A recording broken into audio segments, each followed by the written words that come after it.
नमस्कार, मेरे चैनल में आप सभी का बेहद स्वागत है। आज हम एक ऐसे रहस्य की बात करने जा रहे हैं कि भगवान कितने प्रसन्न होते हैं।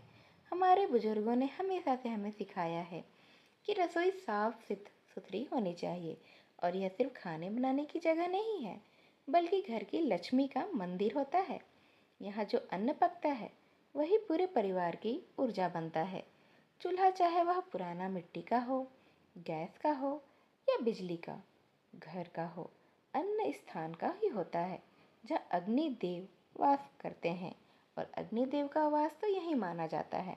जब कोई महिला खाना बनाने के बाद चूल्हा धोती है तो वह सिर्फ सफाई नहीं कर रही होती है, बल्कि वह उस स्थान की पवित्रता बनाए रख रही होती है।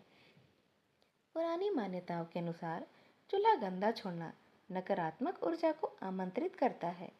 रात को गंदा चूल्हा होने का मतलब है धन की हानि होना, कलह क्लेश होना और घर में दरिद्रता का प्रवेश करना। आध्यात्मिक दृष्टि से अगर इसे देखा जाए तो खाना बनाने के बाद उस स्थान को साफ करना अग्निदेव को धन्यवाद देने जैसा ही होता है। यह एक प्रकार की कृतज्ञता, ग्रेटिट्यूड है, जिससे हम स्वीकार करते हैं कि हमारे जीवन में अन्न और ऊर्जा का स्रोत तो यही है।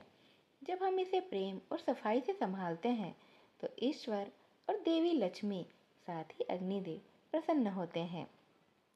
और यहाँ तक तो कुछ लोग कहते हैं कि रात को चूल्हा धोने और ढकने से घर में बरकत बनी रहती है, अनाज की कभी कमी नहीं होती है और परिवार में आपसी प्रेम भी बढ़ता रहता है, क्योंकि आप जैसा खाते हैं वैसा ही आप बन जाते हैं। तो जैसा भी अन्न आप खाएंगे, जिसकी एनर्जी जैसी होगी वैसे ही एनर्जी आपके शरीर में प्रवेश करेगी। इसीलिए अगर आपका किचन, आपका रसोई घर साफ सुथरा होगा तो वहाँ पवित्रता होगी, सकारात्मक ऊर्जा होगी और वही सकारात्मक ऊर्जा आपके अन्न में भी प्रवेश करेगी और आपके अंदर भी खाने के द्वारा वह जाएगी और आप पॉजिटिविटी से भर जाएंगे। लेकिन अगर वहाँ गंदगी होगी तो नकारात्मकता फैलेगी और नकारात्मकता इस तरह से ही फैलेगी कि जहाँ भी गंदगी होती है वहाँ जब हम जाते हैं तो अपना हम नाक मुँह सिकोड़ लेते हैं, हमें थोड़ी अजीब सी वाइब्रेशन फील होती है और मन खिन्न हो जाता है।